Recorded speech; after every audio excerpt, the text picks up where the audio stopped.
It's showtime. Hello. Hello, everyone. How are we doing? It's a bit dirty. How you doing, everyone? Do my eyes look all right? I've been sat in front of this screen all bloody day, and they feel like they're out on stalks. Oh, I've been in front of my screen all day as well, but not this one. I was sat on my laptop, and I can't because I struggle with the bright light above me. So I like to go and sit on my laptop sometimes. I don't have that on, do I, normally? But when I'm doing lives, I do. But that's what we do all day. Shall I show you how I sit when I'm at night time, when it's just me? Hold on. I've got my little light.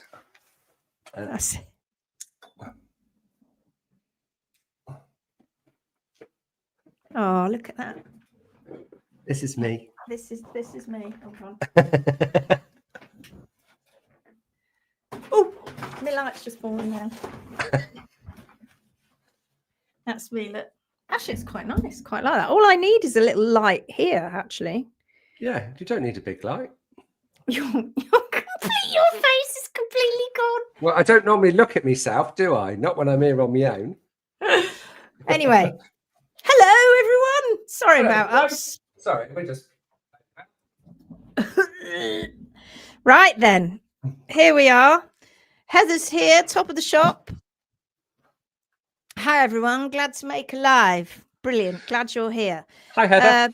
Pia says, hi, Heather and everyone from windy, rainy Finland. It's miserable, isn't it? Hi, Phoenix family from France, Northern France, says Jeanette. Looking forward to another great live. Us too. God knows what we're going to talk about. Well, we might have something we can talk about. Suzanne Scheid's here. Leah's here. Hello, darling. Camilla's here. Good evening from rainy Sweden. That's how I imagine you say that. Dee's here, still at work. We'll catch up later. Well, hello, Dee, later. Marianne's here. Hello, all. Not looking forward to Storm. Claudia, where have I been? Have I been inside a box? I have for the last. What's Storm Claudia? Storm Claudia Winkleman. Hey, did everybody watch Traitors? Did everybody watch Traitors? Did everybody watch Celebrity Traitors? Did not watch Celebrity Traitors. You probably know the answer, but oh my goodness. The first episode, very long-winded. No. First episode, very long-winded. Bit dramatic. Get past the first episode. If you're watching it on something that you can actually put it on double speed, then do that. But then everything else is brilliant. Oh, it's great. Traitors, Celebrity Traitors, loved it. On BBC. Anne Chopra's here. Healthy hoof, most likely. Healthy horse, win-win. Absolutely. Hi, Anne. Rona says, hi, Lindsay and Gary. Hello. Ulrika's here from France as well. Hello. Caroline's here. Good evening, everyone from Storm. Everybody's having a storm. Caroline's had power cuts and everything. I was just catching up on the Phoenix admins page. I've had no storms here today. At least I think I haven't. It was nice earlier. I haven't been out recently. Michelle's here. Howdy, everyone. Kay Ellison's here. Hello. Angie's here. Hello. Ramira's Angel's here. Hello, everyone. Greetings. Hi, Lisa. From Switzerland. Hello, Lisa. He remembered. Monica's here. Hello, Hoof Heroes. Hello, Hoof Heroes. Marion says, if I've attended a workshop, can I join the groups that happen once a month? Can't remember the name. Yes, and they need to begin again. They are called Challenge Club. But we're changing it. We're not doing it on a Saturday because we get burnout. We're having our weekends to ourselves. Sorry. So we're going to change it. We've got a team meeting tomorrow, so we'll discuss it then. Yes, we'll discuss it in our team meeting on what day. What day would everybody like? And you'll all say different days. So I think we do our lives on Tuesdays and Thursdays. And when Challenge Club comes around, that you miss a live and it's on a Thursday, I think. That's what I think. That sounds very sensible. So for all of you that want to get into Challenge Club, which will start again soon, then we can't next week because we're not here. No, because we're in Gawsworth, but it'll start at the end of the month or the beginning of December, and we'll start again. Obviously, things have been a bit chaotic while we've been traveling over the summer and getting back to normal. For those of you who want to be part of Challenge Club, which is great, it's just a big Zoom call with people that everybody comes in and people just ask questions, and it's like Alcoholics Anonymous. Yeah, and you just have to have done either the first or the second, the 15 or the 10-day challenge, or both. Yeah. Well, 15, because you wouldn't have done 10 if you hadn't done 15. Exactly. So you have to have at least done the 15-day 15-day challenge or a 3-day workshop. Or a 3-day workshop. Teresa's here, and we'd welcome you along. We'll put the link in the group. Misha's here. Hello from Germany. Becky's here. Hi, everyone. Joe says, good morning, family. Just listening in the car as I head to Phoenix. 8 horses feet. Well done. Go, girl. Go, girl. Go, Joe. Go, Joe. Natalie Bush is here. Good morning from Australia. Good morning. Lisa says, hashtag open the door. I remember that one forever. Open the door, said Dan. Open the door. Ooh, it gets you in the feels, doesn't it? Jeanette says, yes, it's a great motto for TPW, and those that know. I love it, says Becky. Hi, everyone, says Jacqueline from cold, rainy Scotland. Hope you're all well. We are. Lisa says, woohoo, I'm looking forward to my one-to-one with the lovely Asha. Oh, that's nice. That's lovely. You'll have a great time with Asha, Lisa. You will. That was a good call. Yes. You're doing well, though. I have to say, you're doing brilliantly. I think you just need a little bit of assistance. There you go, then. Jeanette says, lucky you. I think that I was going to say Lucy you then. Karen's here. Hi, warriors, says Karen. It's lovely to see you. Sunny Cheers. and cool all day. Sandra's here from Czech. Great talking to you earlier, Sandra. Hi, Sandra. She's got, honestly, Mark went out the back and went, look at this. And Sandra went out with a computer to show us. And they just went and overcame the big this deer? Young deer as they were feeding it by. Oh, so amazing. That happened with Sandra and Rachel. They were chatting one morning, and they could see the deer out the back. Exactly, yeah. It's so fantastic. Lisa says, I so hope there will be a workshop in Germany again next year. Probably not next year because we're absolutely stacked. Chock-a-block. But maybe the year later. I don't know yet. I don't know. Never say never, but never say never. Probably not. Just because we can't fit it into the diary. We are going to just organise today. We've got Goresworth next year. We've got Longmarsh in Somerset. This is in the UK. We have got near Worcestershire, Droitwich, beginning of September. And then we want to head, definitely we want to head up towards kind of Sunderland, maybe that way-ish. That we're thinking about going up that way as well. For those that are in the UK. For everybody else, it means nothing. But then we're going America, Canada, New Zealand, and Australia. Nancy says, just check and see if I'm actually in the live chat. First time for me. Hello, Nancy. Hi, Nancy. Pleased to meet you. Everybody's saying welcome, waving to Nancy. Hi, and it's such a family, Nancy. You're going to love the family. I hope for a workshop in Germany next year too, says Suzanne. Yeah, it would be lovely to come back and see you all. We'll see what we can do. And me, Misha's like, me too. Jill Truscott's here. Hello, Jill. Good to see you. Hi, Jill. Jacqueline says, I know him for some cold temperatures. You're sitting here with my 10-year-old daughter, Martha, who is fast becoming a Phoenix warrior. Hello, Martha. Hello. Oh, you're very important, Martha. You're very important, Martha. The new generation. Very important. Megan says, hi, everyone. Hope you're all good. We are. Uta says, hi, everyone. Good to see you, says Gail. 54 degrees Fahrenheit today. It's gone. Charlie Brown's here. Catherine Brown. Hi, Charlie. Lindsay in the spotlight. The Traitors, says Megan. Loved it. I know, it was great, wasn't it? It was great. Tim was getting really addicted. He wanted to go back and watch all the other series. I'm like, no, I'm done now. I'm done. I haven't actually watched any of the others. I started and we kind of got through episode 1, and then I was like, I'm traited out just for a while. I want to watch the celebrity ones because I think they're brilliant. Georgie says, hi, lovelies. Hello, my darling. Hi, Georgie. Hello from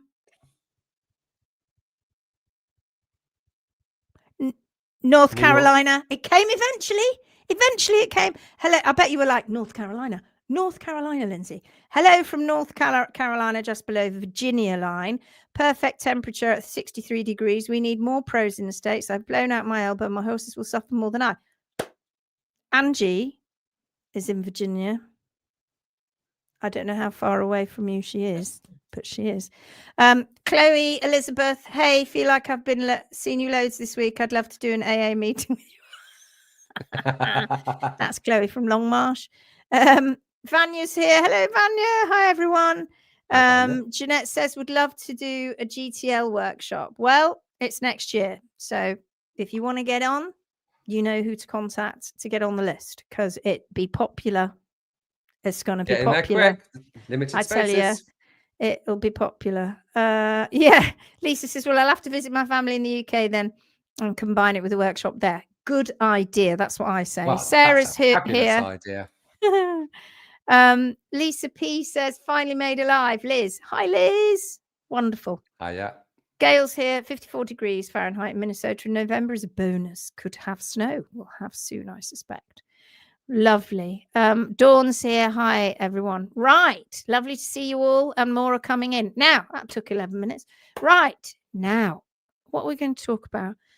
We're talking about the fact that we are inundated with people. That's probably something to say to you. We're inundated with people wanting to do consultations, wanting to rebalance their horse's foot because they've got rotation.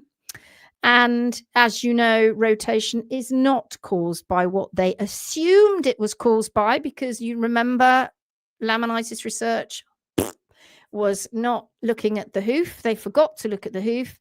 And what they did is they looked at the inside of the body, and nobody did any critical measurements or any assessments on the hoof capsules. And so they completely took that variable out. And they shouldn't have done that, because that was science 101. And we made it very, very easy to prove. And we prove it every single day. Every single day, everywhere, we prove that rotation is just a nonsense that has begun from the blood. It is a complete and utter hoof capsule imbalance. And the tearing is the hoof capsule divergence, which I'll explain more about in my book. But it's everywhere. And we hear really sad stories, you know, of people that come to us who have had horses on box rest for 12 months. They've had horses that have been messed around with for months and months and months and months, because the belief is that the rotation was caused by something in the blood. So they wedge it up to save the DDFT. Meanwhile, the P3 carries on pushing down and degenerating. Horses are kept on box rest, and still it gets worse in every remedial package you can think of, and still it gets worse. And you know what they never do? And I was talking to Sandra about this today, and we were talking about the psychology of why human beings can't see what's right in front of their nose. And it's because it's because they can't see it. It's there. Obviously, they can visualize it, but they can't see it, because they have been told for so long. And I have to say, it's only been 20 years, but that's long enough to condition a body of people. They have been told so often that laminitis is a mystical disease of the blood, or a toxic shock, or septicemia, or a horse standing on one leg for too long, and that it's that's caused P3 to rotate, etc. And Sandra and I were only talking about it today. All they literally have to do, and this is so stunningly simple, is because on a lot of these horses that have been kept in their stables for months on end, they will have several x-rays.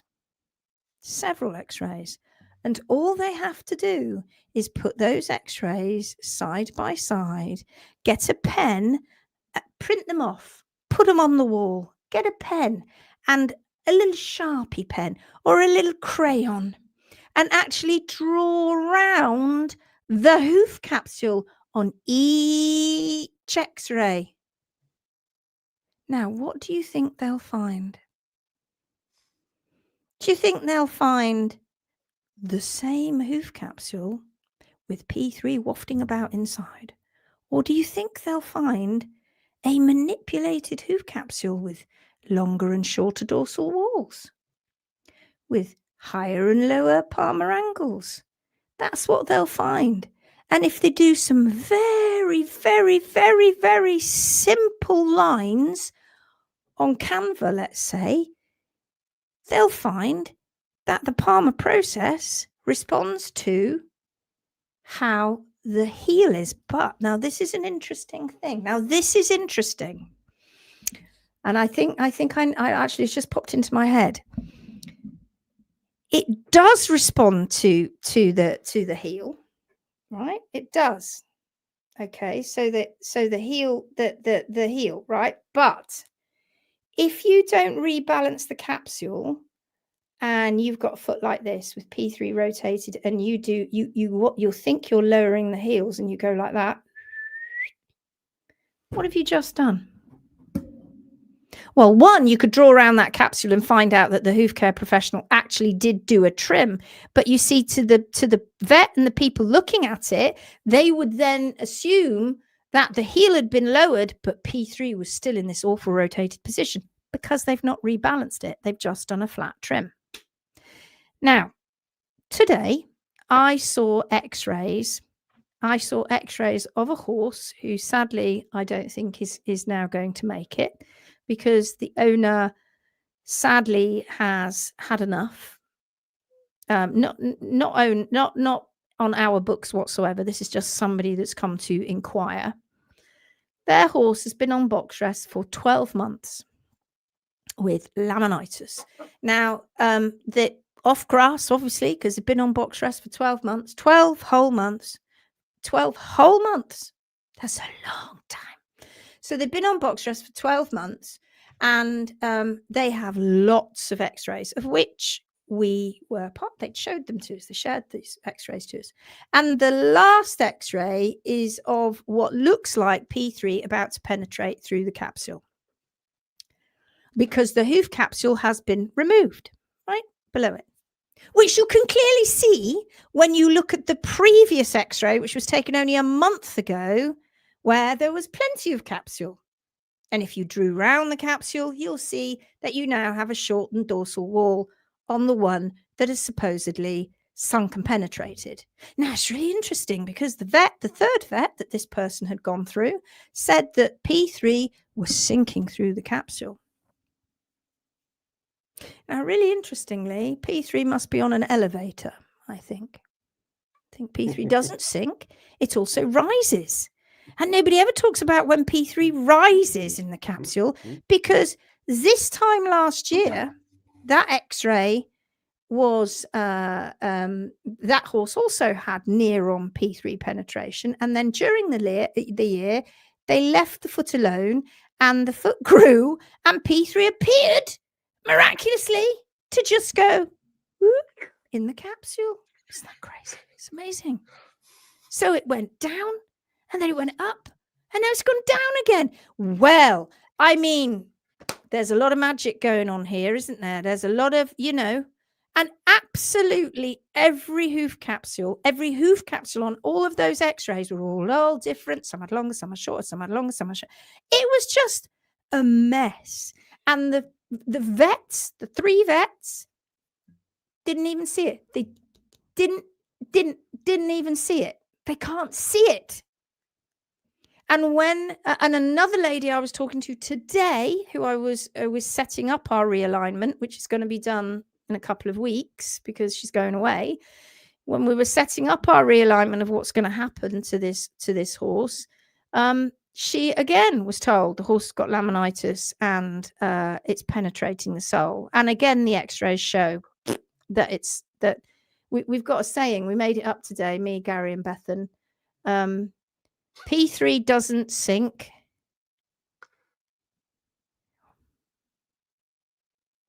It's the hoof that shrinks. No, P3's not sinking. It's the hoof that's shrinking. It's the hoof capsule that's shrinking. So it's hoof capsule manipulation. That's what it is. Yeah, it's been chopped off. It's been chopped off. It's been trimmed wrong. And this lady said to this vet, the second lady, this lady I was talking to today, she said to the vet, she said it's laminitis, she said to the vet, I think we need to take the heels down. And the vet went, no, you can't take the heels down, because if you take the heels down, that will cripple the horse and the horse will collapse and it'll die. I've seen it happen. Right. But you see, in his mind, the heels would go down like this, you see. There's rotated P3, and the heels would do that. No clue the heels have got to do that. That's what she meant. That's not what he understands. I feel like I had this conversation with Sandra today, and I said, Sandra, I can't get this. I can't get how there are so many intelligent people who have taken very, very hard exams, intelligent people, to get them where they are today.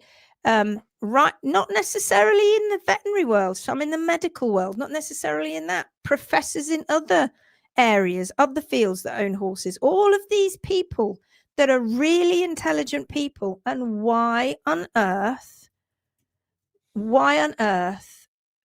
do they not see something so very, very, very simple in front of them? And Sandra said it's the Bonhoeffer theory. So I'm going to share that with you. Some of you will know this, but this is this is the Bonhoeffer theory. I don't know if I'm saying that right for all your German friends. And Bonhoeffer was I suppose he was a person who fought against Nazi Germany, and he wrote the theory of stupidity. Now, that word stupid offends people, and I don't want to offend people, but this theory of stupidity is, and he says, is a more dangerous enemy of the good than malice and evil. One may protest evil, it can be exposed, and if need be, prevented by use of force. But this one here, you got no chance against. The theory of stupidity. And evil always carries with itself the germ of its own subversion, and in that it leaves behind in human beings at least a sense of unease. But this is the problem. And if you go and look him up, and it's really, really interesting. I don't know if I could read all that. He says, against stupidity, we are defenseless. Neither protests nor the use of force accomplish anything here. So it doesn't matter how much we say and how much we show and how much we protest on Facebook and how much we go, come on, these horses are all recovering. Doesn't matter, because it falls on deaf ears. Facts that contradict one's prejudgment simply not be believed. In such moments, the stupid person even becomes critical. And when facts are irrefutable, they are just pushed aside as inconsequential, as incidental. In all of this, the stupid person, in contrast to the malicious one, is utterly self-satisfied, and being easily irritated becomes dangerous by going on the attack. What did we find out this last couple of weeks? For that reason, greater caution is called for than with a malicious one. Never again will we try to persuade the stupid person with the reasons, for it is senseless and dangerous. The theory of stupidity. And I know that sounds rude. I know that sounds that we are being not very pleasant by saying that, but that is the truth. You can be the cleverest person on the earth, but if you have been conditioned to believe something that you are not comfortable, cognitive dissonance, that you are not comfortable in being and having, going down the disbelief. I believe that for so long. You don't even see it. You don't even see it. So even so, I was talking to Fiona, one of our pros today, when we were doing our trim tutorial, one of our students, and she said, it's so crazy now, another 18 months before now, with her previous thought processes. She said, of course, I believed everything that people were saying. She said, and now I can't even imagine what it felt like to believe that, because it's so bloody obvious, so stupidly obvious. She said, I can't even believe, feel that feeling of what I felt like back then. It is so crazy. Even if you still think laminitis is a diet-borne problem, and that's what's making P3 rotate, then just follow what we're telling you to do. It's very, very simple. You can realign, leave the toe alone because they haven't got enough vertical depth. Leave the toe alone, realign, and take care and keep those heels down. And it's a fail-safe method. It literally works every single time. We don't have a mass failure rate, and that in a minute is going to lead on to what Gary's going to talk about with you in a moment. We don't. The only time that we see failures is when owners have gone so far down the road with an animal, they can't bear going any further. They contact us, but they don't take the leap to help that horse at that time, and then often have it put to sleep before we've even had a chance to get in there. Other areas where we have failures, but they're not really failures, are when horses have got horrible osteonecrosis. But at that point, we talk to the owner who says, I really want to give this a go. I want to try with my horse. And we say, disclaimer, this horse's P3 is never going to come back. We can try and get this horse into a more comfortable position, which we can do, but keeping it that way is an intensive care for you and that horse. Your horse is in intensive care forever, like not just for a few months, forever, because the toe will never be right, and it's barely got any P3 left, and the heels need to be kept down. So that's it. After that, we don't get them unless they die of something else, of course. And they colic, or there's been some other issue within the horse, but not the feet. No. Those we recover, and we do it time and time again. And yet we still have people on Facebook who don't do what we do and tell us we're dangerous. And isn't that incredible? Because when you hear the statistics that Gary's going to tell you in a moment, you will see how blind the world is and how stupid they are, that they have been taken down a road of believing something that just wasn't true. Get away, fly. Incredible. Arika says, people really suffer with tunnel vision nowadays. They just zoom in on a problem, thus they can't see the bigger picture. That is correct.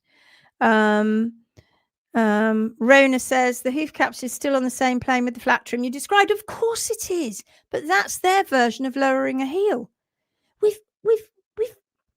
We've had 25 years of this nonsense, and longer, in fact, because we had years and years before that where they were all running around like headless chickens. The irony, and horses were dying everywhere. The irony now is they've got an answer, they think. So they've got a focus. So everything's focused on that. And guess what? Still horses are dying, hemorrhaging, suffering, being put to sleep absolutely everywhere. Everywhere you look, and it's constant. So it isn't colic that's the biggest killer in the world. It isn't. It is without a shadow of a doubt imbalanced hoof care. Absolutely, without a shadow and a doubt. Chloe says, Gary, can I buy a Canva lesson, please? I've tried and tried, but can't layer the x-rays on a video. I've sent her a link already. She's already booked. Very, very good. Very good. Ingrid's here. Hello, everyone. The Rough House. Do you recommend non-steroidal anti-inflammatories? Bute specifically while waiting for the hoof to grow when the horse is in pain and laying down 15+ hours a day. This can slow growth. This can slow growth. Do you just let the horse be? No. We use painkillers. Bute is not a good idea. In the UK, Bute is very, very popular, and it is not a drug that you should be using long term, because they know that's why it used to be in the human world, and then they took it out of the human world. They gave it to dogs and cats. Well, no, dogs. I don't know whether they gave it to cats. I'm not sure, but they definitely gave it to dogs, as I know, because I've had a dog all my life, and different ones, obviously. And they took it away from dogs because it was causing horrible organ issues, but they still give it to horses. And in the US, and I'm not sure whether you can get this now in the UK, you can get Banamine, you can get Prevocox, but that's not meant to be used for really very long at all. That causes quite a bit of damage. And you've got Equiox, which is longer lasting, not longer lasting, but a drug that isn't quite as bad. No, you have to give painkillers.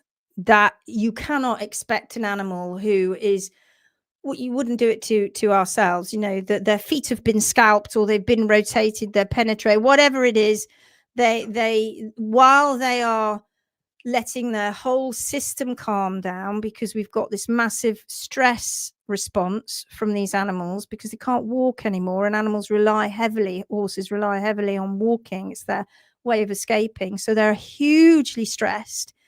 You have to cover them with painkillers. And it's a sort of balancing act, isn't it? Because we rebalance the feet. You've got to keep them there. The hard work is not the rebalancing. It's after that. You keep them there. And then it's a case of, do they need boots at the moment? And they need painkillers at the moment. And then gradually, they need the boots less. They need the painkillers less. And gradually, they come off all of that. But it depends on each horse. It depends how bad they are. It depends how far down the road they've gone. Every case in that respect is slightly different. And Gary and I have always said this, but the rehab is always the same. The feet always do the same thing, but they may look more or less distorted at the toe. But and they may get abscesses, etc., and the foot might be contracted, etc. But the rehab is always the same. It's very predictable. Very predictable. I think it sort of lines up that you've got you've got the hoof in its true healthy form is a super feat of engineering. It really is. It's something that people take too much for granted. Well, let's face it. You've got two people sat in front of you that make a career out of it. It's that complicated. Well, it's not complicated, but there's a lot that can go on inside the foot. It's not a lump on the end of a limb, which is where a lot of people think it is. And I suppose because it's a lump on the end of a limb, and it may be like it's unknown territory. So something that if I don't understand it, I'll pass it off to someone else. I think that's perhaps what's got us into this mess in the first place. Not knowing, not having that inquiring mind. But equally, no matter what, and this happens the body all over, when you put it back to where it needs to be, it has the ability to heal as much as it can. That is what's clever. Just think of a burn on a piece of skin. That can be really damaged, but it will do its best to get back to what it was. The hoof is no different. If you've got hoof capsule divergence, manipulation, you put it back to what it should be, it will do its best to grow in a new hoof capsule. But a burn can heal in what? Month to 6 weeks, depending on the level of the burn.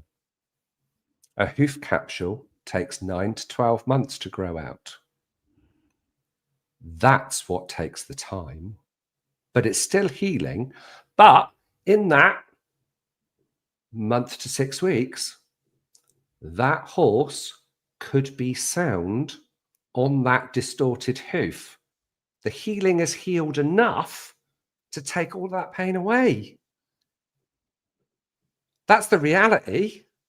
But so many people, because they haven't tried it, they haven't seen it, it's the blinkers are on because they've been in horses for 20, 30 years and, oh my goodness, I've lost 1, 2, 3, 1 heart horse to rotation and laminitis. It's confronting. It really is. But we have to progress. We have to start learning by our mistakes. That's what we have to do. Otherwise, we're never going to go forward. And science, and you know, when they say, oh, you know, science doesn't stop, like we say, it doesn't stop. You know, you can't just have science full stop. It just doesn't do that. And you know, this is science that we're doing in front of all of you. This I'm going to show. Oh, what have I done with that? I'm going to show you something now. Evidential science. I've taken any names off, I think, so that you can you don't know who it is. And I'm going to show you. Okay, here we go. So let me share my Canva.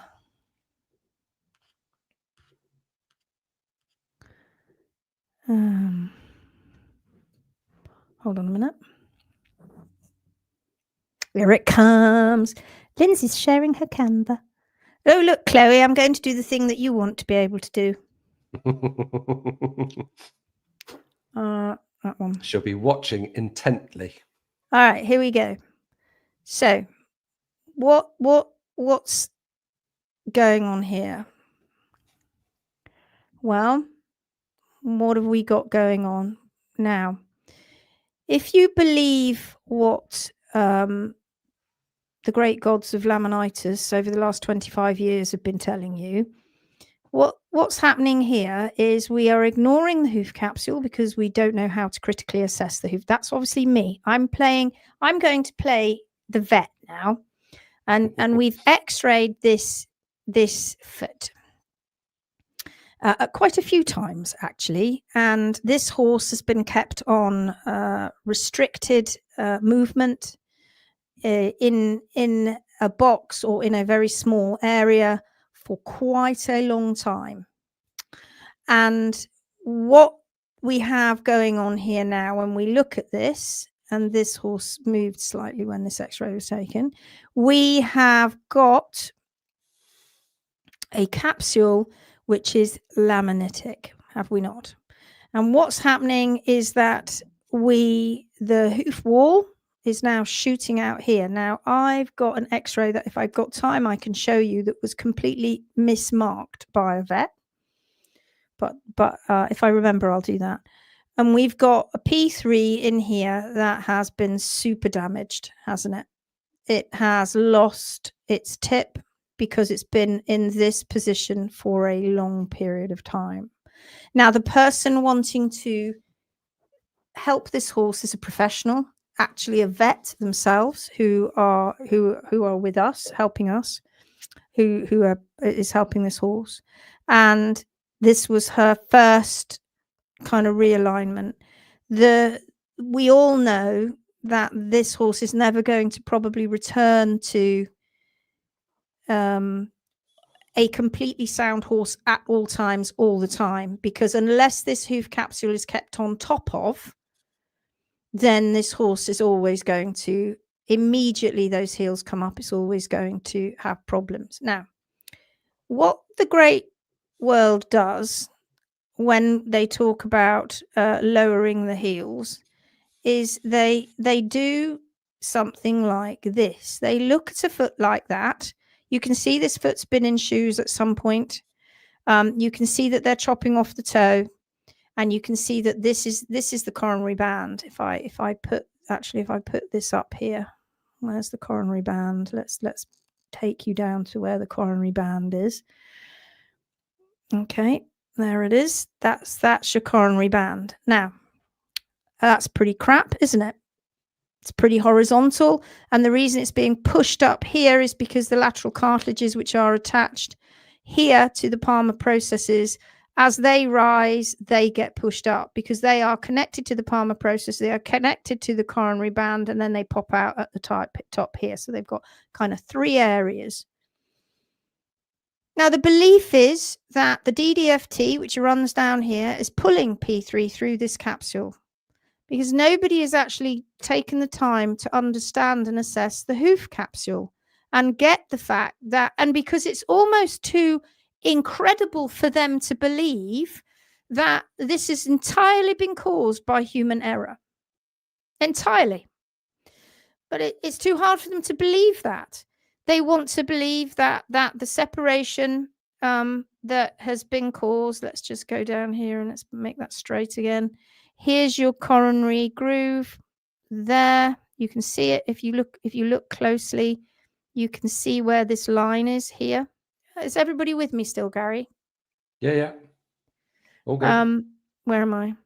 So you can see this line coming here, and that's always in line with this area here, right? So here it is. There's the coronary groove. Now, this coronary groove gets stretched, not because this sinks. No.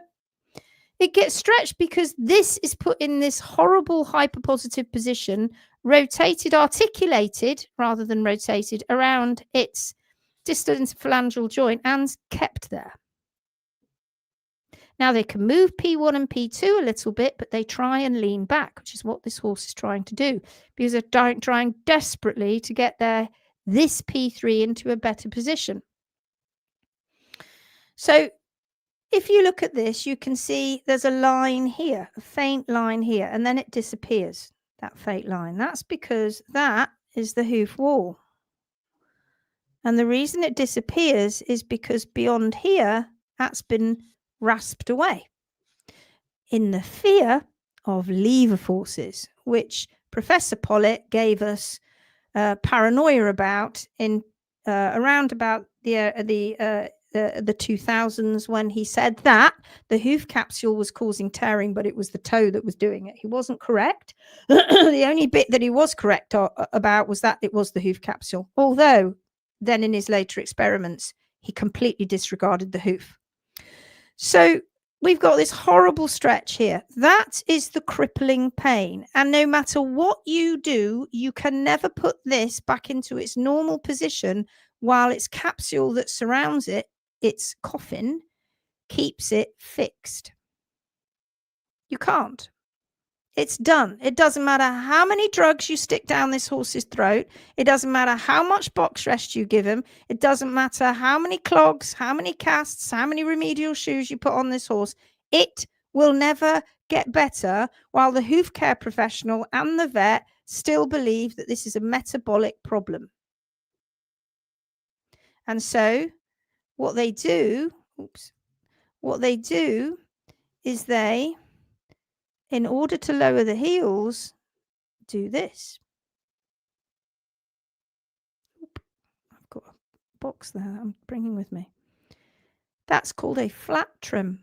And then when they x-ray it, they don't appreciate that the hoof capsule has been reduced in size and that it's all been manipulated. What they start to see is P3 getting very close to the bottom of the capsule, and then they declare P3 sank. P3 isn't sinking. It's the hoof capsule that's shrinking. So that's what they think. But that's not what you should be doing. What you should be doing is that, effectively. Now, this was the first, and you should be doing that. Hang on, let's just grab all of that. And then putting P3 back to where it needs to be. It's so simple. It's so stupidly simple. And in fact, the process of doing it, and we've got a fail-safe method of doing it, is also very straightforward. Anybody can do it. We've got people of all ages, from young to old, backyard owners, all doing this under our instruction. Not just me and Gary, Vanya, Will, Asha, all these people all over the world, a lot more of our pros doing it in person. We are doing this everywhere. So let me show you what this lovely lady did to this horse. Now, this is her first time she's ever done it, and I wasn't there, but she did it under instruction. Look at that. Now, that is now here. Okay. Now I've got them on the same plane, so it looks like this capsule is slightly further down, but it isn't. It's because we've taken this. Now, this was her realignment here, but there's a little bit of I think frog material in the way there that's stopping this from coming completely down. Let's just take those away so that doesn't you don't get that in your way. Now this is one trim, one trim, one trim, one trim, just one trim.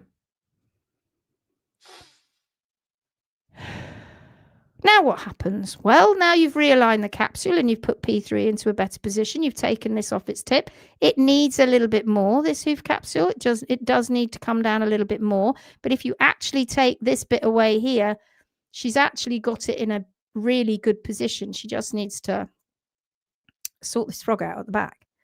Will this P3 ever come back? No. No, it won't.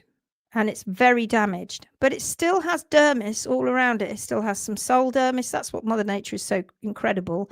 And it still has the dermal lamellae here, but it only has this much left instead of what it used to have, which it used to be this much, didn't it? Hang on, hold on.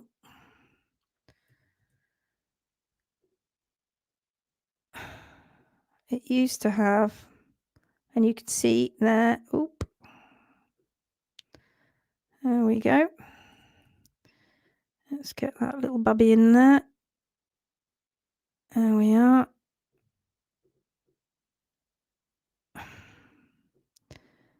That's better. That's what P3 used to look like once upon a time. Just like that. That wasn't the metabolism that did that. Wasn't grass. It wasn't standing on one leg for too long, because it would never happen on a balanced hoof capsule.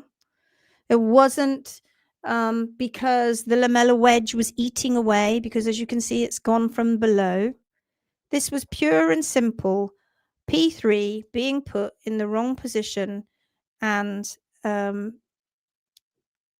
being in that hyperpositive position for so long that basically it died. And that hoof capsule has been chased back with that dying P3. And yet all they had to do right at the very, very beginning, was realign it before all this hideousness. Months and months fiddling about with this horse when all they had to do was that. Then keep it there. Now, if it was diet, if it was metabolism, then what would happen is that no matter whether you've realigned this or not, P3, which lost its attachment to the laminae, under the strain of the DDFT, would continue to rotate. Doesn't. Stays put. Don't move. The only reason it would move is if the heels started to rise again. Then the heels come down, and look at the back here. Look at where the heels are. They go up and they come down. They go up and they come down, but they don't come down in a flat plane. They come down. They come down in the plane that is aligning to the internal anatomy. Let's zip over and have a look at the left fore. Does that look normal to you? Yeah, the vets that were dealing with this horse and didn't see it because they're hyper focused on the bones. They're not looking at this. They could have put this X-ray and another X-ray together and another X-ray together and another X-ray and gone, oh, look how the hoof capsule is changing. I wonder if that actually makes the bone move. Oh, I mean, it's been 25 years. Do you think anybody's ever had that thought other than us? I mean, crazy.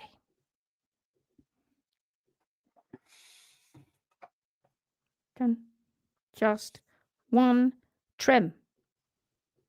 One trim. Now, is that correct yet? No, there's a little bit of tweaking that needs to be done. But remember, this is a person who's never done this in their lives. And this was her first attempt. I'd say that's pretty goddamn good. Well, it's better than what was there before. Absolutely. Without a doubt. Ask the horse. Ask the horse. And the horse is moving. And even with that. And the vet who came and did the X-ray actually had to concede that P3 had derotated. But he also said, don't we want to take the toe off? Oh.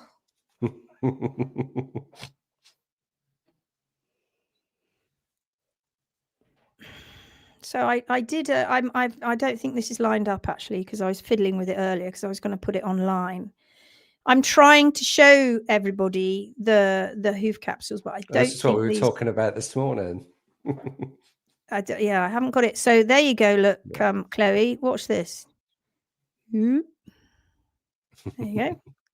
That's what you want to do. That's not too difficult, is it? There you do. You don't even need me now. Don't even need me now, Chloe.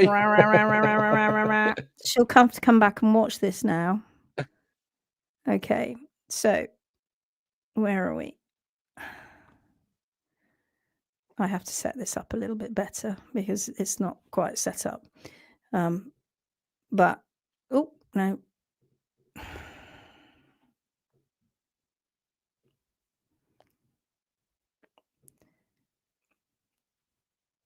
Now, this is on a slightly different. This is on a slightly different. I need to get that lined up a little better.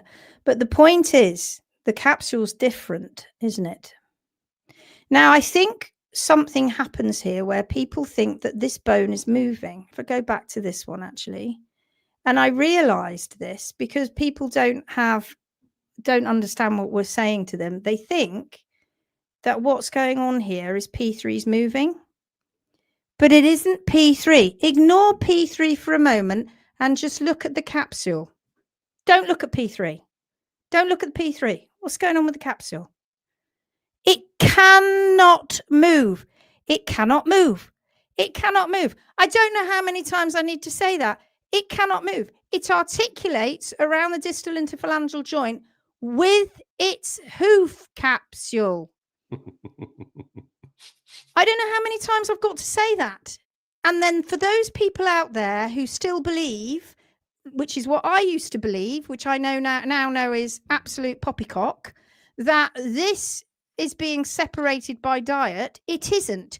And for those people out there who believe that the healing angle that comes in now, this horse has got a better is in a better position, and the tension and the torque has been taken out because the hoof caps has been rebalanced. For those people who think that the healing angle that's coming in, which is what I was trained, is coming in because of a diet change, I want to let you into a little secret. It isn't.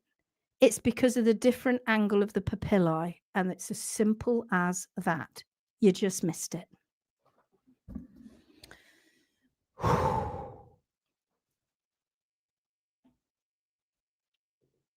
That was good. You enjoyed that, didn't you? I did, but I have no doubt people will think I'm ranting. No, it's not ranting. It's called passion. It's passion for getting it right, and it's not Passion it's not, and like. It's not rocket science, but and I suppose not to want to use the stupid word again, because we don't mean it to be that way. It's just, it was to highlight that how you can have some really, really clever people that can't see what's right in front of them. That's what we're highlighting. That's what we're saying, that you can be really, really clever, but because it's been ingrained in you for so long, it's almost impossible for you to realize that it may not be correct. So that it's just a way of and you know what I think on top of that, Gary, is they're so fearful because the farrier they're working with or the hoof care professional they're working with can't do it, doesn't know how to do it. It's so confronting. And they don't know how to do it. So all of them are scared to death that if they do anything, it's just going to make it worse. Yes. Or if they try to do what we're doing, follow us. We're doing it everywhere. I was talking to a student today as well, and we were talking about a case study, and it was a case study that this horse needed help. But the owner was not on board at all. What? Sorry, I missed the first bit. I wasn't concentrating. I thought you were doing all of this to me. You were reading the comments, weren't you? I was reading Karen, because she says, "Oh, you see, look at that, Mike. When you let go of all that nonsense, suddenly you go, oh." And she's gone, "Does that explain the hoof rings?" Oh no, there's a thought. Yes, it does. There's a thought. It's not inflammation or diet caused by inflammation caused by diet. It's papilla. Gary coined a phrase. I don't do many, so I'm going to take this one. You did. This is yours. I'll leave this to you. So when we talk about the what used to be the event lines or inflammation lines or information markers, and we did used to think about that. We did used to say that too. Years ago. They have bothered and bugged me. It's bugged for a long time. And just for all of those people out there that think that it's not confronting for us when we have this realization as well. Oh my God, it is. It really is. So we know what it feels like. That's why we're sharing this information. So in short, HOB, HOB. And they're hobs. You have a hoof capsule that is level. We level. won't be telling them this. These are our trade secrets, Gary. They are trade secrets, but and we've been sat on this one for a little while, so we'll share. So you end up having the hoof capsule that is. Hold on, we've got a P3 here. That's even better. So P3 is in the right place. We end up having a little bit of growth. We get a bit of wet weather. The back of the foot grows a little bit longer because it's not wearing. And then we have a little bit of a tilt going on, shall we say, a slight tilt. Oh, and then some So smart ass so things that change: coronary band angle and the dorsal angle of P3 or wall. And it can be to varying degrees, but it's minor. And then you have this lovely smart ass Garry Hinton turn up and trim and bring it back. And then there's a little bit of growth again. And Now, a then foot shouldn't wear like that. A foot should wear equally, keeping P3 balanced. But in the domestic world... In domestic world, that is very few and far between.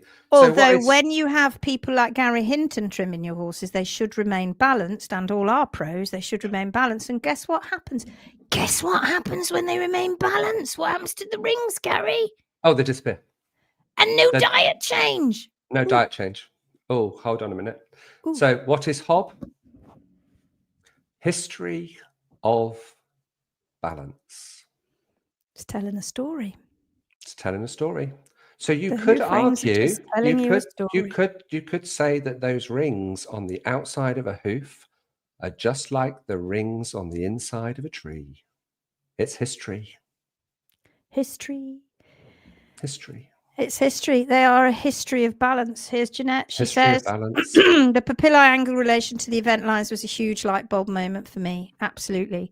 Rona says, diverging rings, imbalanced hoof capsule. Completely. So we have the rings. They are HOBs. History of balance. History of balance. And when you're a trimmer and you go back, because you think, this horse has been on this standard diet management for flipping months, and they're not moving very much, but every time I come back and I have to realign a little bit. And isn't it interesting how the rings are coming down the hoof at regular intervals? About every 6 to 8 weeks. What do you do? And you think to yourself, oh my God, why did I not see it? And then you think, hold on a minute. That's a big one. We've wormed. Yes. I've done a wormer. I've changed some hay, changed the haylage. What? Every 6 weeks? Yeah, every 6 weeks. So you've got the rings, then you've got diverging, and then you've got deviating, and you can have both together. But what does happen, and I'm not talking about that now because I haven't got time to talk about that now, but what does happen is when those rings start to fade, you're getting your horse's feet better balanced. Yes. I want to add that song, more passion, more energy, more passion. Thanks for sharing. You're very, very welcome. Ingrid said, love that HOB explanation, Garry. Gonna use that going forward. Thank you. We'll just all call it HOBs. You can get on the pages, right? And when people are talking at you, when you're looking at feet and you see these shocking feet, you want to go, oh my God, look at the HOBs. And they'll be like, the HOBs. What's that person saying? What they do? And you go, it's trade secret. Sorry, I can't. We should call them HM HOBs. Then they'll have HM HOBs. Natalie says, was the navicular bone moving slightly in the two directions or just being moved back to where it should? It is. Well, the whole joint is articulating back. Yeah. Because obviously everything is fixed, right? So the navicular bone is fixed to the bottom of P3 as well because it has ligaments, and its ligaments are attaching it to it in the joint. And so, of course, it's going to move. But remember, those are static images. So I've taken one static image and to another static image. But yes, I should be able to with AI now, and that's a bit crazy, but I should be able to put an image like that or a little video like that into AI and say, can you actually properly do the transition as if that was a living animal? That's what AI does. This isn't AI, by the way, incidentally. No, these are just standard x-rays that I just put on top of each other. Brilliant visuals, says Marianne. It's exasperating that this can't be understood. It's exasperating. I mean, it actually turns my tummy, and I hear it every day. My vet said, "This is my horse. I hope you can," and I shouldn't say it like that. "This is my horse. I hope you can help," because it's not the owner that's a fool. "I hope you can help. Can you please help me? My horse has got laminitis. Can you show me the X-rays?" The X-rays come through. Right, your horse hasn't got laminitis. What it's got is hoof capsule divergence. Oh, that goes out the window. Don't hear that. "Oh, my horse, my vet says his pedal bones are sinking." No, the pedal bones aren't sinking. What's happened is the hoof capsule is being manipulated and being removed. That goes over their heads. "Oh, I've kept him off grass and I've kept him in a stable and he's not had anything but hay." Yeah, that's because it's not diet related. Do you see what? And it's like, I feel like somebody's put their hand inside my stomach and is going, because I just want to go, ah! I see it day in, day out. Garry sees it day in, day out. We see it every sodding where. It's just everywhere. I mean, horses are suffering so badly due to this. And isn't it just crazy? It's Gatorade. What are you laughing at? HM hobnobs. This is gonna gather wings. I love it. It's gonna run in it. It's all right. I'll start them off. You can carry them on. I don't mind. Hashtag open the door. You just need to put that. You can just put HM hobnobs. Hashtag open the door. Open the door. Absolutely. It's it's LI, Lindsay intelligence. I've just seen it. I was out there doing my thing, understanding X-rays, going, well, I wonder if. Why can't they see it? It's so frustrating. Light bulb here too, says Pia. Aha. Chloe goes, yes, always believed wormers and diet changes would be rings on the hoof. Of course, because that's what everybody was told. Everything was metabolic when it's not. Not in the feet. Not saying that it can't make a difference to the body, but it's not making a difference to the feet. That's what. Because think about it. Just think about when we rebalance a hoof capsule, what are we looking for? Now, no diet change. What are we looking for? We're looking for a healing angle. That's what we call it, right? It's what Jamie Jackson called it.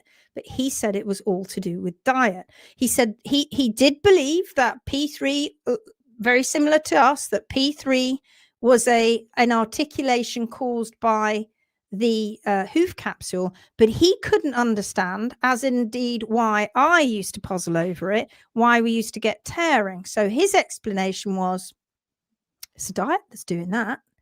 No, it isn't. It's a divergence between planes in the foot, and it's actually very simple but very excruciating. And when you get the healing angle coming in, it isn't because of diet. What have we done to the foot? And we get a major healing angle coming in when we do a major realignment. So what's just happened? The papillae that were stuck in their sockets, they can't get out of their sockets. They can't move. They're stuck in their sockets, just been put in a slightly different position. Oh God, that's why my big chap's hoof rings are no longer happening since my HMB bro has been trimming it. Light bulb! It's fabulous, isn't it? It's absolutely fabulous.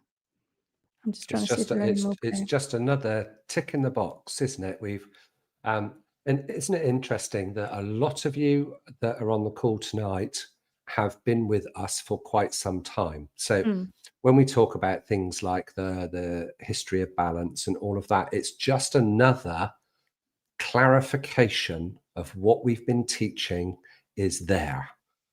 For all of the other people out there, we've got to bring them in so they can have the time to see that too, because it's not something that when you've got this thing that's engaged in your brain, driven in for years and years and years, it's difficult because the brain says, no, I can't see that. I can't see that. I can't see that at all. I can't see that at all because no, because I've been programmed this way.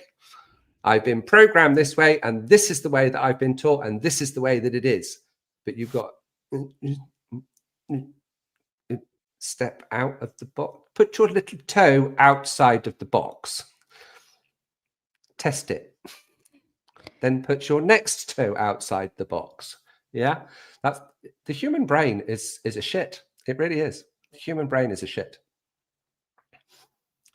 And on that.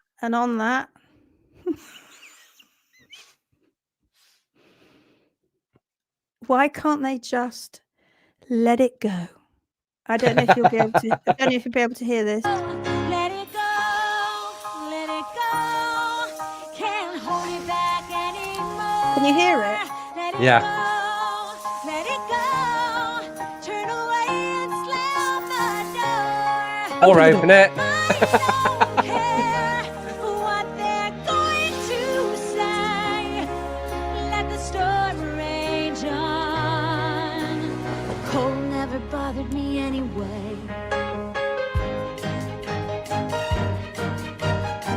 It's funny how some distance makes everything seem small. And the fears that once controlled me can't get to me at all. It's time to see what I can do to test the limits and break through. No right, no wrong, no rules for me. I'm free. Let it go, let it go. I am one with the wind and sky. Let it go, let it go. You'll never see me cry. Here I stay. Yes, come on. Here I stay. Let the storm rage on.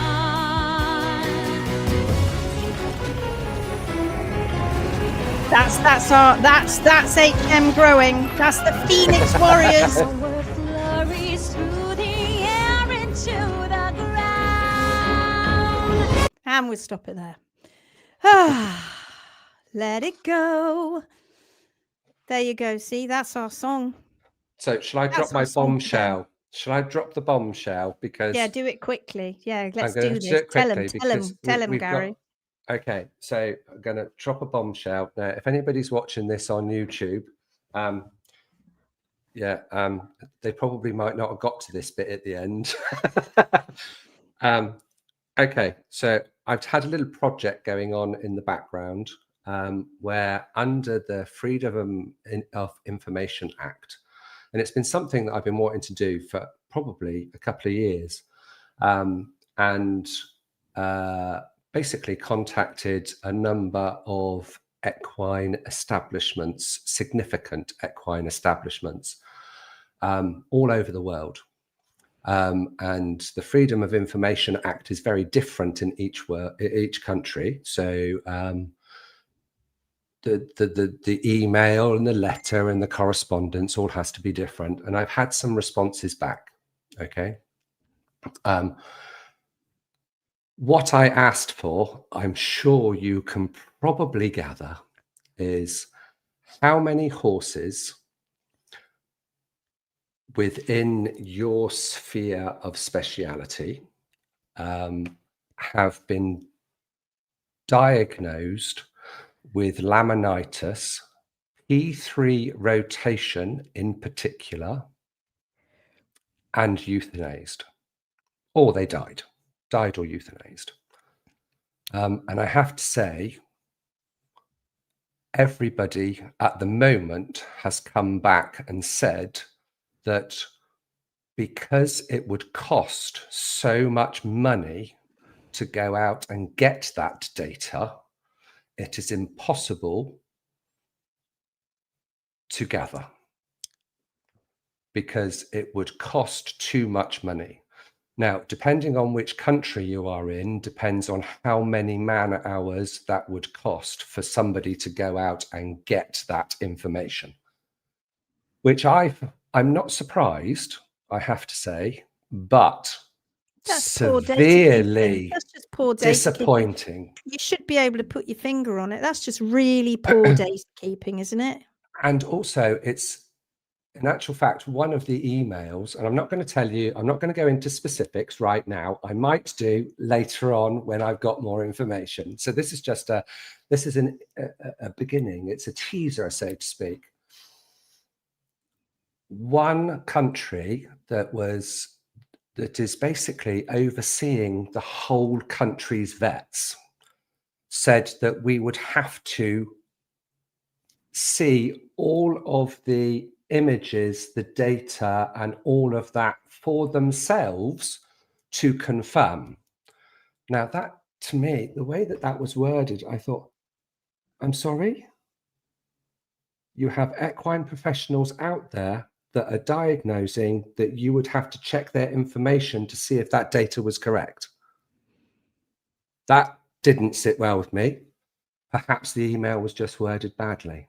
I'm sitting on the fence here. Research head on, sitting on the fence.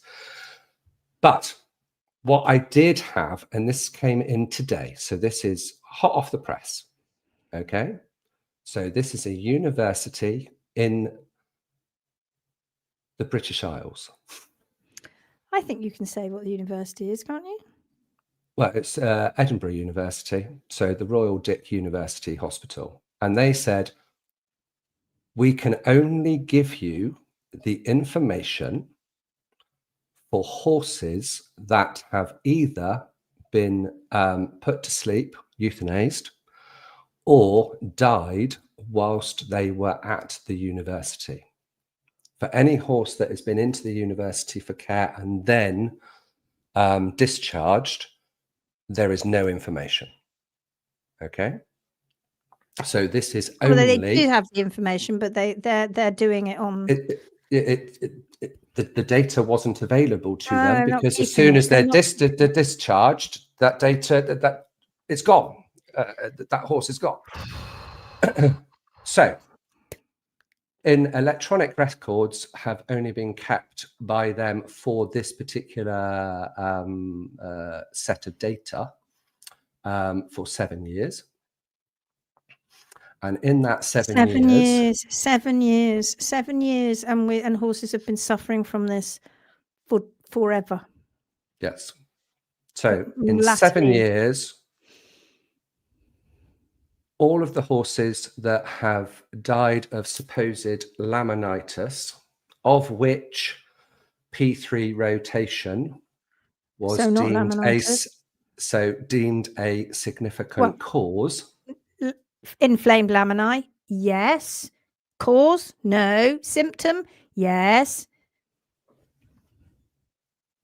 Go on, Gary. How many? Do you want to know the percentage? Sorry, just repeat it because I crashed that. Repeat what you were just about to say. Sorry, so everybody gets that again. Okay. So over that 7 years, the amount of horses that were that died or were put to sleep because of P3 rotation, laminitis in inverted brackets, the percentage that had P3 rotation, 72%.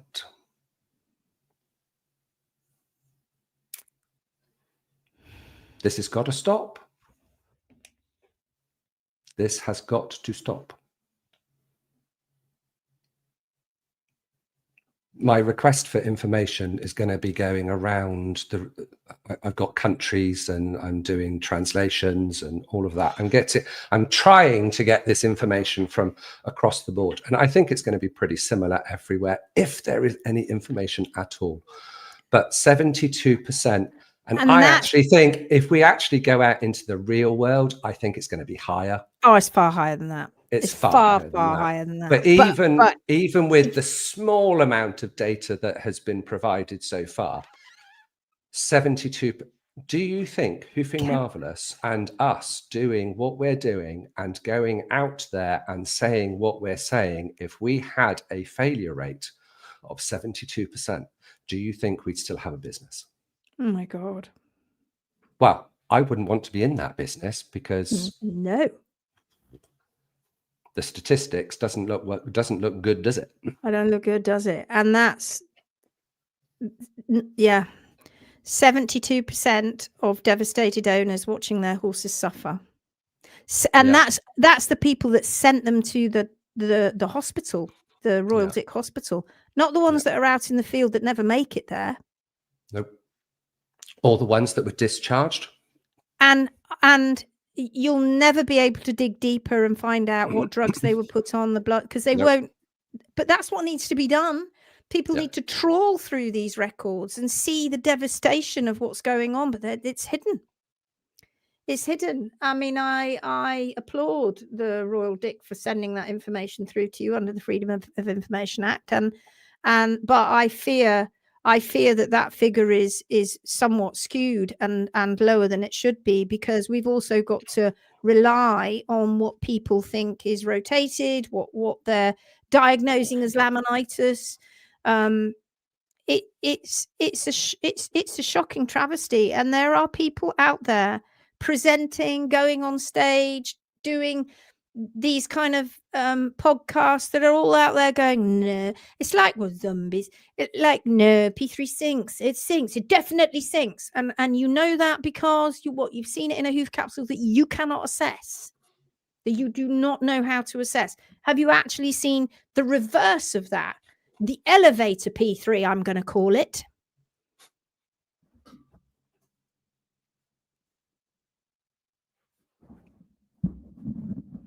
So when it sinks, and the whole leg sinks down with it?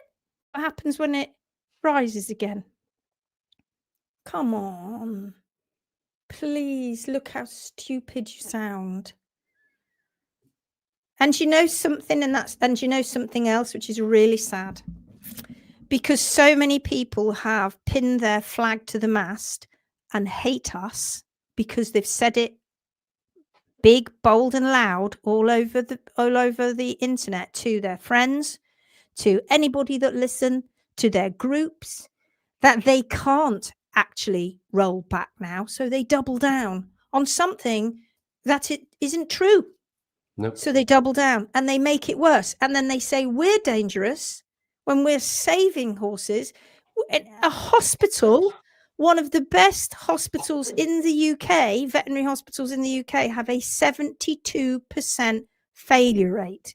And that's conservative, probably.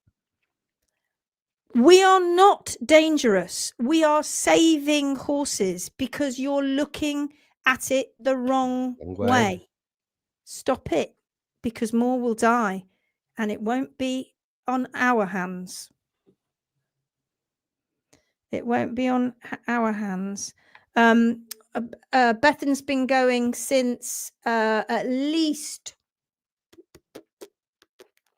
2015, something like that. 10 years, 8 years.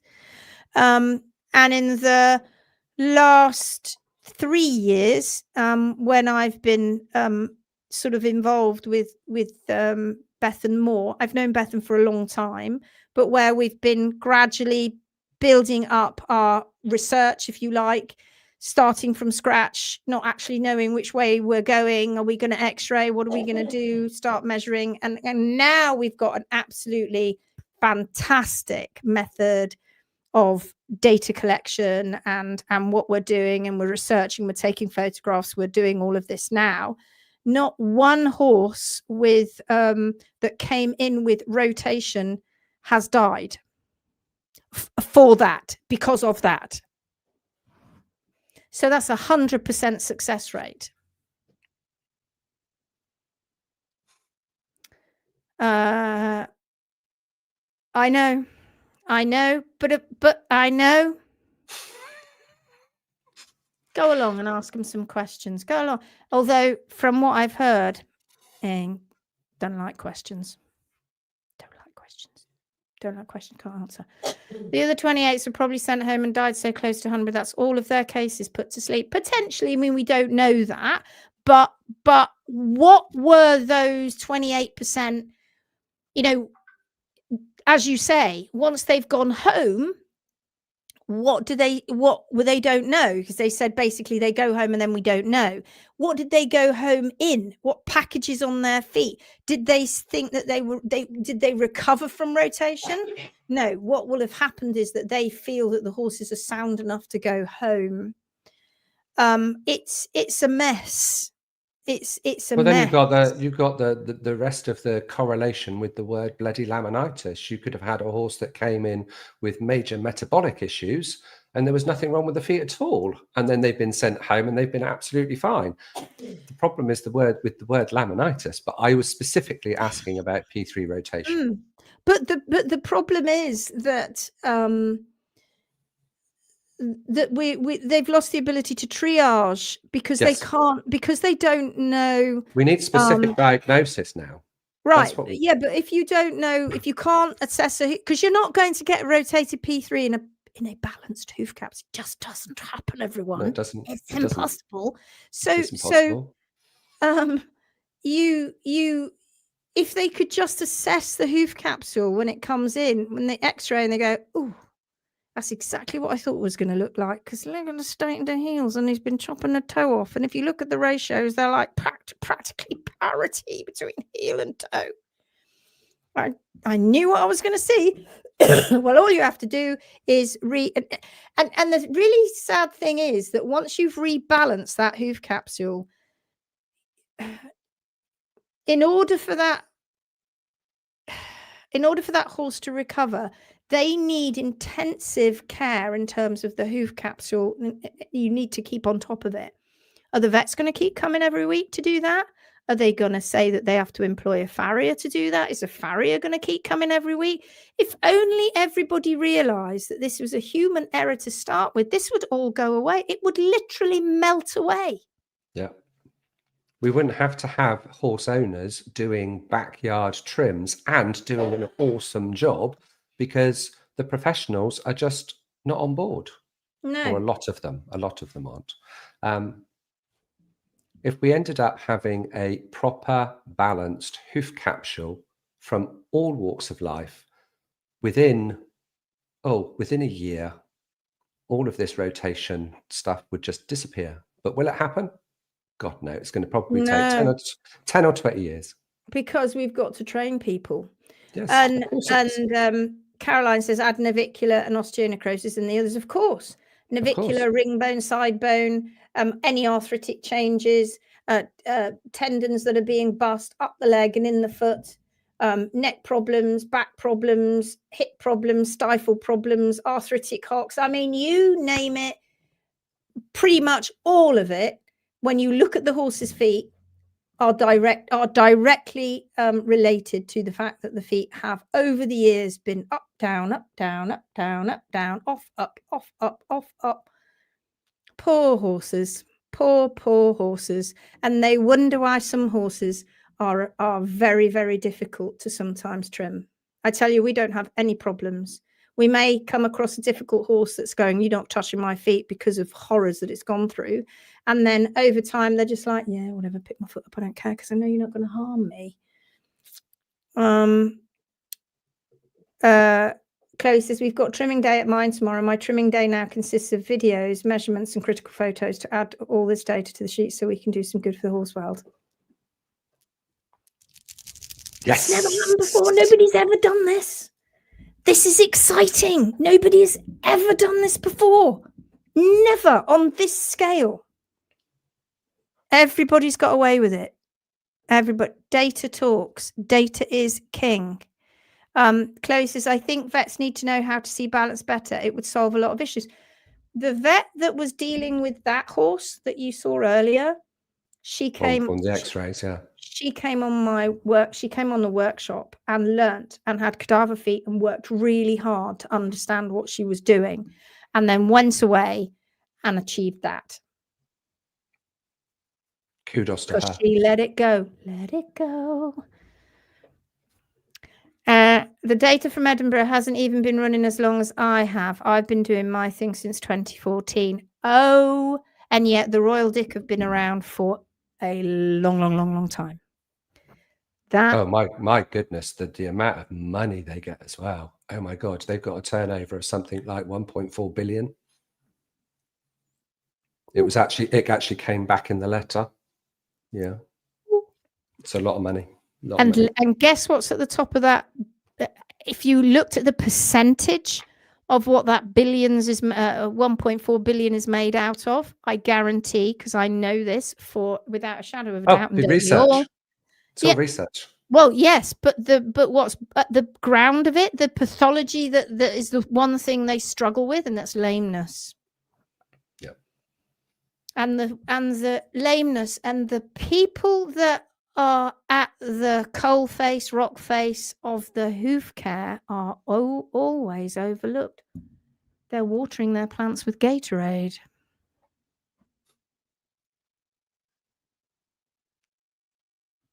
Anyway, I think we've talked far too long now. We had to do a little bit extra because we're away next week. Oh. So you might see us on a little live. We're at Bethan's next week. We're going to Galsworth. Yay! And we're flying on Monday. And then Tuesday we've got Bexnan. We're meeting up with Bex for a whole horse dissection. So that's going to be amazing. For 2 days. And then Thursday we're playing horses, as in feet, looking at feet and stuff. And then on Friday we're flying home. I doubt if we will get the opportunity to do a live. I doubt it. But we might do some look at this kind of lives. Maybe we'll do that, or some pre-recorded content. We'll try to do something and put it in the Phoenix group. Yeah. Thank you for all listening. Thank you.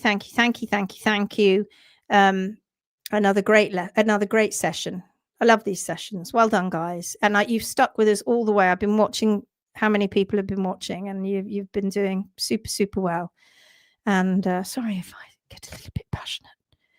And like Ulrika said earlier, I didn't used to like that Disney song. I absolutely used to hate it. But just think of HM. Play it and go, HM.